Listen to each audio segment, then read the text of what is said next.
नौकरानी बन करके, मतलब सेविका बन करके शर्मिष्ठा के साथ इतनी इतनी दासियां आई। कुछ दिन बीता जब इनके यहाँ घर पे, तो ययाति के माध्यम से देवयानी को 2 पुत्र हुए, एक तो यदु और दूसरे तुर्वसु। इसी यदु वंश में भगवान कृष्ण ने अवतार लिया है। इसी यदु वंश में भगवान कृष्ण ने अवतार लिया है। तो कुछ दिन जब ऐसे बीता, 2 पुत्र हो गए, तो एक दिन घूमते टहलते हुए राजा ययाति अपने राजमहल में घूम रहे थे, तो शर्मिष्ठा की निगाहें पड़ी इनके ऊपर और इनकी भी निगाहें उनके ऊपर पड़ी। तो शर्मिष्ठा ने कहा कि देखिए महाराज, मैं आपकी पत्नी की दासी हूं। देखो, दुष्ट स्त्रियों का जो स्वभाव होता है वो तर्क कैसे देती है। अगर चोर से आप पूछो तुम चोरी करते हो, ये गलत काम है, तो आपको ऐसे तर्क देगा कि आप परेशान हो जाएंगे। एक बार एक चोर ने ऐसे, मतलब चोरी के स्वभाव वाला व्यक्ति था, उससे मैंने कहा कि महाराज, चोरी के उस पर तो पूरी दुनिया टिकी हुई है।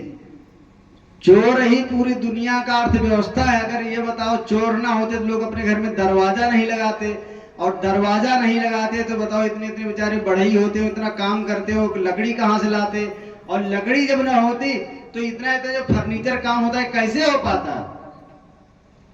तो कहा हमारे डर के वजह से तो पूरी दुनिया टिकी हुई है, पूरी अर्थव्यवस्था को तो हमने ही थाम रखा है। तो जो जिन लोगों को तर्क करना है तो ऐसे ऐसे तर्क देंगे आप, और हम परेशान हो जाएंगे। उन्होंने कहा महाराज, मैं आपकी पत्नी की दासी हूं, और पत्नी की दासी भी पत्नी ही कहलाती है।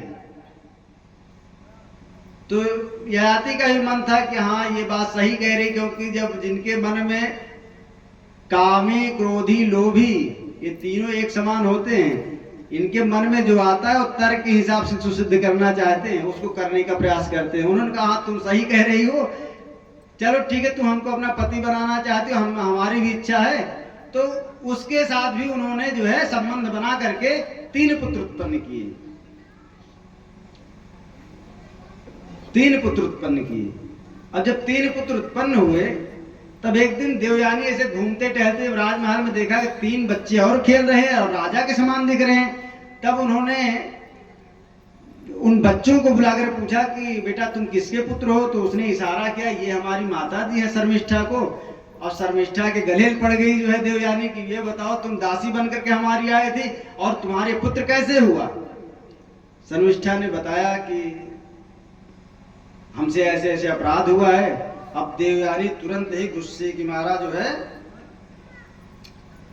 गुस्से के मारा तुरंत देवयानी अपना बोरिया बिस्तर सारा बांध के अपना अटैची पैक कर लिया। अरे हम आज और अभी चले जाएं, क्योंकि तुम अपने बात के पक्के नहीं हो। अब ये बेचारे बड़े परेशान, पहले तो घर में मनावे, और घर से जब न मानी तो फिर जब बाहर अपना अटैची लेकर के निकल गई तो वहां मनाने लगे रास्ते में। तो रास्ते में कैसे मनाते हैं आइए देखते हैं। अत्रितोस्मत्य कामानां ब्रह्मं दुहितरिष्मति व्यत्यस्यतां यथा कामं सोभिधास्यति धास्यति। हे देवी, आज से आप जो कुछ कहोगी वो मैं सब कुछ करूंगा। और मनाते कैसे हैं जरा इस पर भी आप गौर करिए। रूठे मत तू सोन चिड़ैया, कैसे मनाते हैं। रूठे मत तू सोन चिड़ैया मेरे सब बच्चों की मैया। रूठे मत तू सोन चिड़ैया मेरे सब बच्चों की मैया। कैसे गाड़ी चले अगाड़ी जब पंचर एक पहिया। अरे जब तुम चली जाओगी तो हम घर में रह करके क्या करेंगे, इसलिए हे देवी तुम चली चलो। रूठे मत तू सोन चिड़ैया मेरे सब बच्चों की मैया। नहीं नहीं, मैं ऐसे नहीं जाऊं, क्योंकि तुम गलती बार बार करते हो। जो तुम दिन को रात कहोगी मैं भी रात कहूंगा। कामी व्यक्ति का जब कोई व्यक्ति एकदम से अपने आप को गिरा लेता है तो किस हद तक चला जाए उसका कोई भरोसा नहीं है। जो तुम दिन को रात कहोगी मैं भी रात कहूंगा। अरे अगर आज से तुम कहोगी दिन में रात हुआ तो हाँ मैं भी यही कहूंगा रात ही हुआ है। जो तुम दिन को रात कहोगी तो मैं भी रात कहूंगा। बीबी से जूते खाता हूँ ना ये बात कहूंगा। तुम अगर मुझे मारोगी ना तभी हम किसी से कहने नहीं जाएंगे। तभी हम किसी से कहने नहीं जाएंगे कि आज हमको मार पड़ी है। बीबी से जूते खाता हूँ ना ये बात कहूंगा।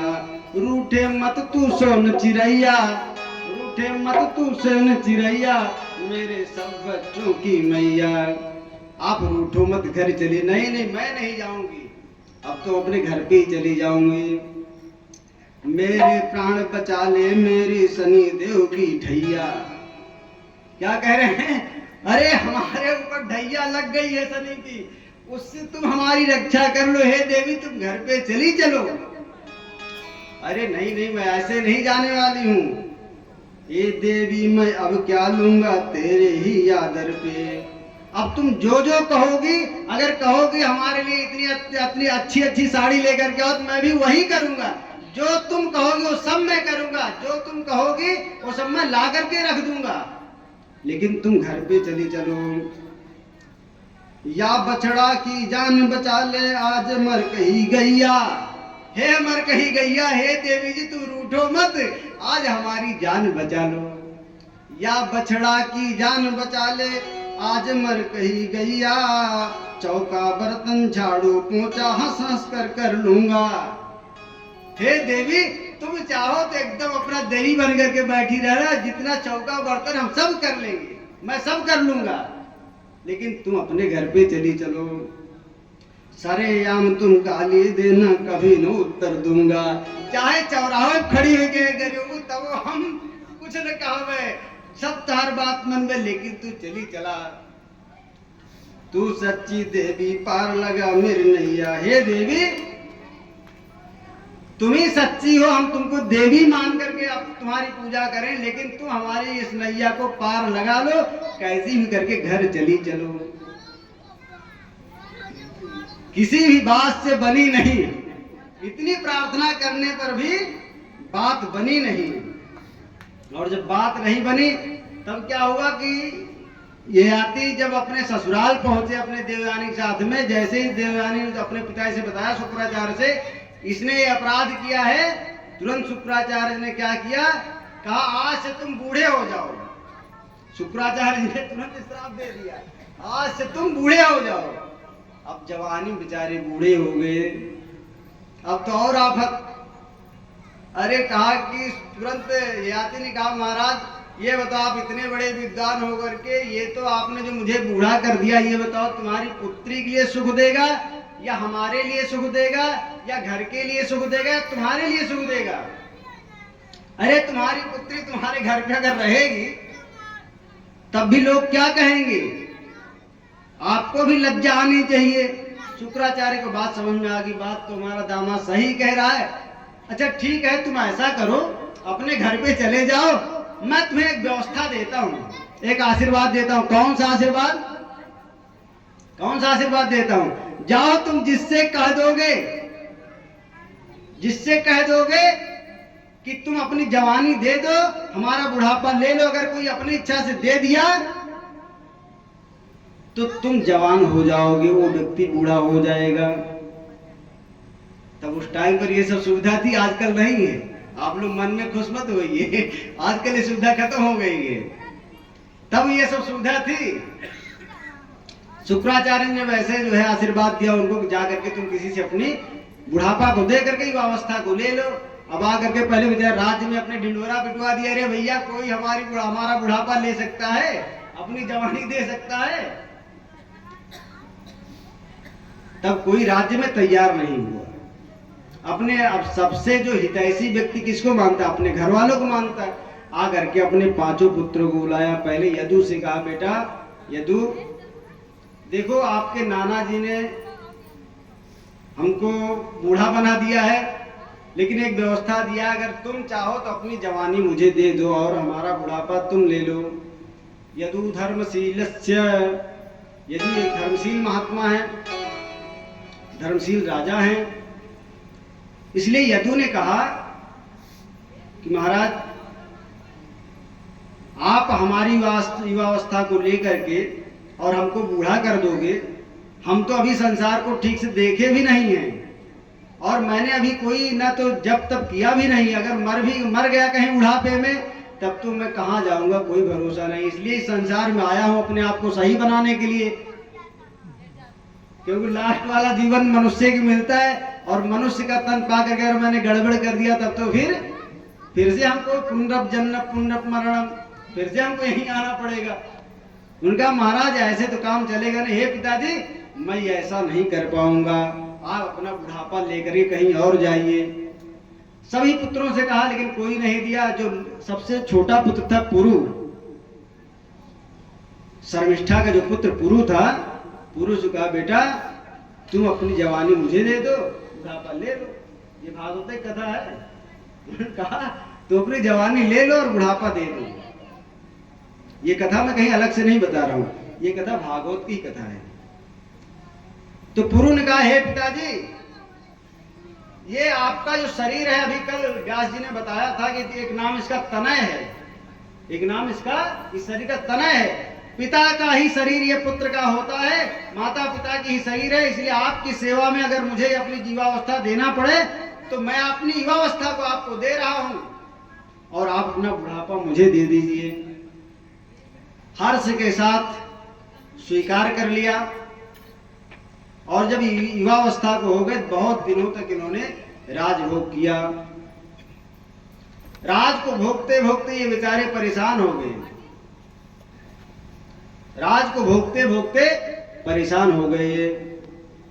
और आखिरी में इन्होंने कहा कि अपनी एक दिन पत्नी को बुलाया, देवयानी और शर्मिष्ठा को। अब तो दो दो पत्नियां हो गई ना, और दास दासियां और हो गई, इनके बहुत सारे संतान हो गई।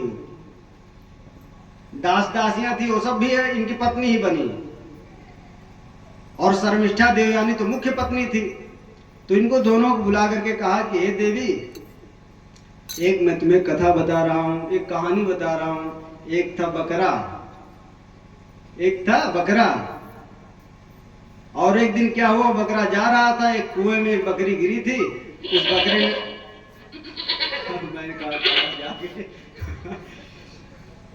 वो बकरी उस कुएं में गिरी हुई थी, और मैंने उसको देख करके, उस बकरे ने उसको देख करके उसके मन में काम का भावना जगा, और उस बकरी को पाने के चक्कर में उसने क्या किया, एक बगल में इतना भयंकर रास्ता बनाया कि पूरा रात दिन करके अपने खुर से, अपने सींग से उसने रास्ता बना दिया उस कुएं में जाने के लिए।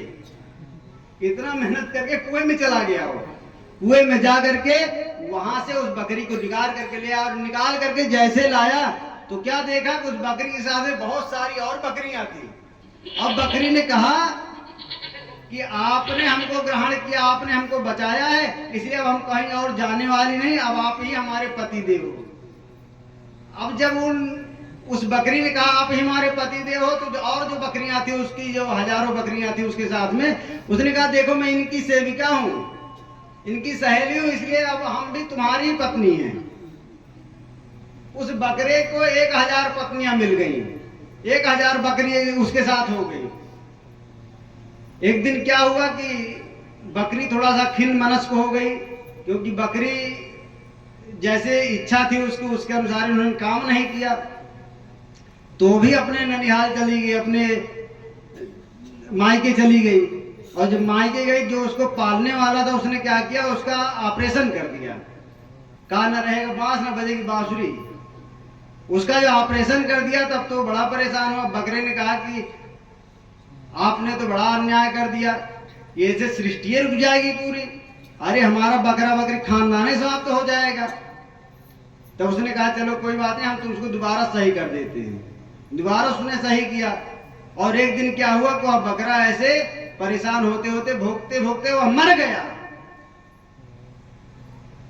तब तो शर्मिष्ठा और देवयानी दोनों को ज्ञान हो गया कि हमारे पतिदेव हमको निवृत्ति मार्ग का रक्षण बता रहे हैं। निवृत्ति मार्ग जानते हैं ना, संसार से वैराग्य ले लेना। कहा कि देवी वो बकरा कोई और नहीं, वो बकरा मैं ही हूं, और बकरी हजारों बकरियां जो कोई और नहीं, ये तुम लोग ही हो।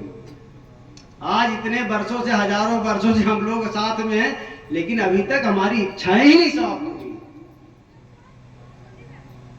फिर ये आदि चले गए जो है तप करने के लिए, और धीरे धीरे उन्होंने अपने शरीर का त्याग कर दिया, भगवान में विलीन कर दिया। और इधर जो देवयानी और सर्विष्ठा थी, ये भी अपने से आपको शरीर को अपने विलीन कर दिया। अब सुखदेव जी कहते हैं कि महाराज मैंने सेवा का भाव तो जान लिया, परंतु हमारे माता पिता का हमारे प्रति कर्तव्य पालन क्या है। अब थोड़ा सा आज तो विलंब होगा, परेशान मत होइए, भगवान का जन्म करना है। अरे कोई बात नहीं, अब आज जो है रस बह रहा है, इसको बहते रहने देना चाहिए और सुख ग्रहण करना चाहिए। आप लोगों को कथा भी देर तक सुनना है ना। जिसको कथा अच्छी लग रही हो व्यक्ति हाथ उठावे। आप देखो इतने लोग हैं, आपकी संख्या कम है और बहुमत ही कुर्सी को देती है। जहां बहुमत होता है वहीं पर कुर्सी मिलती है। तब कहा कि महाराज हमारे माता पिता के प्रति कर्तव्य क्या होना चाहिए। तब सुखदेव जी परीक्षित को एक कथा बताते हैं। कहा मैं आपको ब्रह्मा जी के वंश का वर्णन बताता हूं। ब्रह्मा जी के वंश का वर्णन कैसा है। कहा ब्रह्मा जी के एक पुत्र है मनु और शत्रुपा। उनके पुत्र हैं प्रियव्रत, उत्तानपाद, और उत्तानपाद के दो पत्नियां हैं सुरुचि और सुनीति। उत्तानपाद को सुरुचि बहुत प्रिय है, सुनीति उतनी प्रिय नहीं है। सुरुचि से एक पुत्र हुआ उत्तम और सुनीति से एक पुत्र हुआ ध्रुव।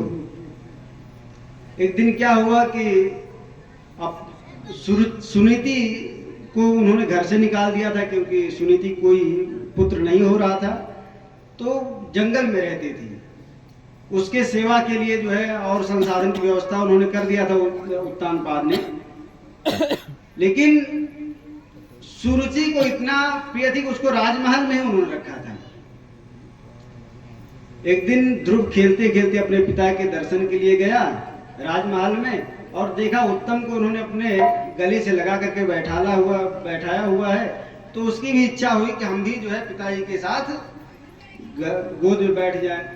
और उत्तानपाद ने जब देखा कि हमारा पुत्र आया हुआ है, तो उन्होंने ही उसको जो है पुत्र को अपने उठा करके अपनी गोद में बैठा लिया।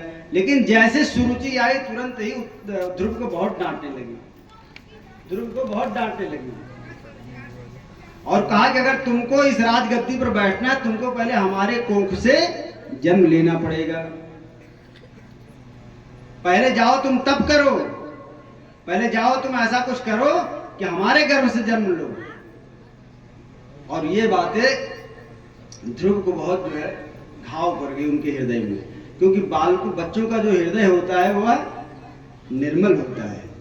अगर आप उनको डांटते हैं तो उनको वह कभी कभी मतलब बहुत वो हृदय से लेते हैं हर एक बात को। वो आकर के अपने घर पे अपनी माताजी को बताया कि माताजी ऐसे ऐसे माता सुरुचि ने हमको कहा है, और उन्होंने कहा तप करने के लिए हमको क्या करना चाहिए। आतिष्ठ तत्तात विमत्सरस्तुम मुक्तम समात्रापि यदव्यलीकम आराधयाधोक्षज पाद पद्मम यदि चसे ध्यासन उत्तम था। क्या है बेटा, तुम अधोक्षज भगवान के चरण कमल को पकड़ लो। कथा को थोड़ा सा जल्दी में लेकर के चल रहा हूं क्योंकि भगवान का जन्म भी करना है। तो कहा आप भगवान के चरण कमल को पकड़ लो, और वही जो चाहें सो दे सकते हैं, क्योंकि कामी क्रोधी लालचे इनसे भक्ति न होए। भक्ति करे कोई सूरमा जाति वरन कुल खोए। क्योंकि कुछ पाने के लिए सबसे पहले क्या करना पड़ता है, अपने आप को सरल बनाना पड़ता है। और सरल व्यक्ति कब बनता है, जब भगवान हृदय में होते हैं। और भगवान हृदय में कब होते हैं, जब तप बल विप्र तप बल रचय प्रपंच विधान।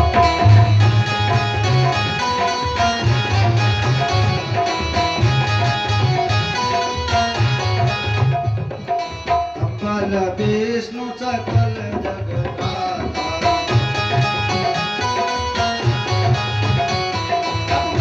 शंभु करहि संहारा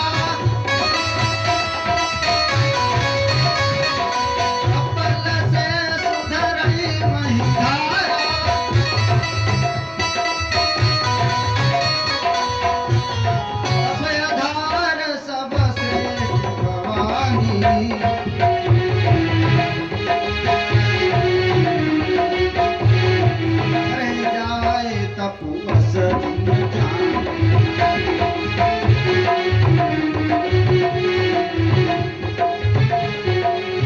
माता सुनीति ने ध्रुव को उदाहरण देकर के समझाया कि हे बेटा, जब तुम तप करोगे तभी कुछ प्राप्त करोगे। और देखो, तब्बल रचई प्रपंच विधाता, जो भगवान ब्रह्मा जी तुम्हारे जो बाबा जी है ना, अरे ब्रह्मा जी के पुत्र मनु, मनु के पुत्र उत्तानपाद, उत्तानपाद के पुत्र ध्रुव, तो आजा हुए। तो कहा जो तुम्हारे आजा हैं वो भी बहुत तप किए हैं, तभी उन्होंने संसार को रचा है। और तब्बल भगवान जो विष्णु जी हैं वो भी बहुत तप किए हैं, इसीलिए संसार को धारण करते हैं। और शिव जी बहुत तप किए हैं, इसीलिए उन्होंने संहार का काम किया है। तो कहा तप से ही सब कुछ प्राप्त होने वाला है। कथा को थोड़ा सा जल्दी में लेकर के चल रहा हूं। तो कहा कि तप जब तुम करोगे, तप मतलब क्या है? अपनी कर्म निष्ठा, बालकों का कर्म निष्ठा क्या है? जब उनको समय रहे पढ़ने का तो पढ़ाई करें। अगर बालक बचपन में पढ़ाई ना करे तब उसका जीवन कैसा होगा? उसका जीवन कैसा होगा? अगर बालक पढ़ाई ना करे तो उसका जीवन कैसा होगा? उसका जीवन व्यर्थ हो जाएगा, उसका आने वाला भविष्य व्यर्थ हो जाएगा। इसलिए है बेटा, तुम तप करो। राम के ही नाम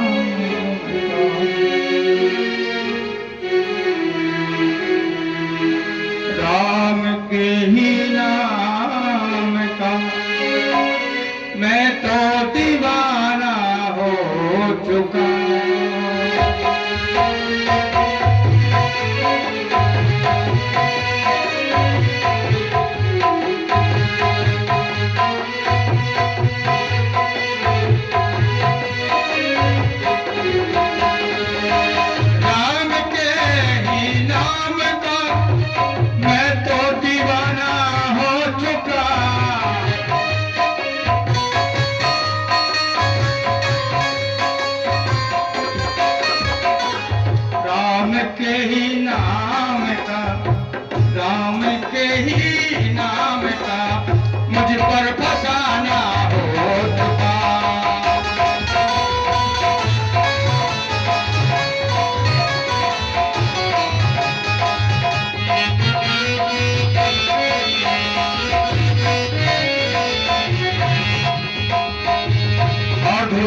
सोचते हैं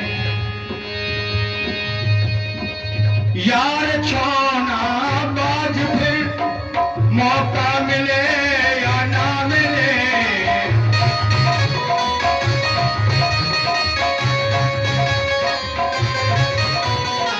छोना शब्द बच्चे के लिए प्रयोग किया जाता है, ध्यान दें आप।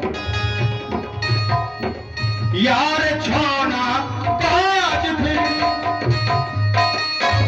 मौका मिले या ना मिले, इस घड़ी मौसी के ताने का बहाना हो चुका।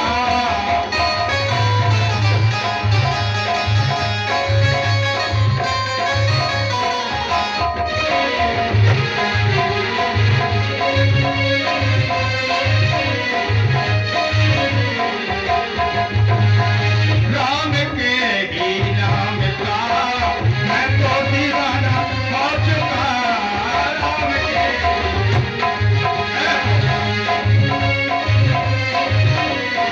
सभी से कहना है, जब भी भजन हो ताली बजाकर सहयोग करें। राम के ही नाम का मैं तो दीवाना हो चुका।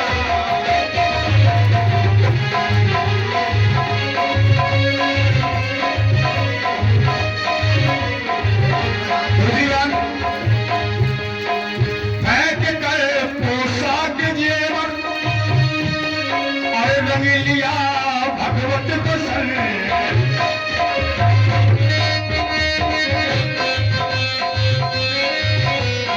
फेंक कर पोशाक जेवर रंग लिया भगवत को सन। रुक नहीं सकता मेरा, रुक नहीं सकता मेरा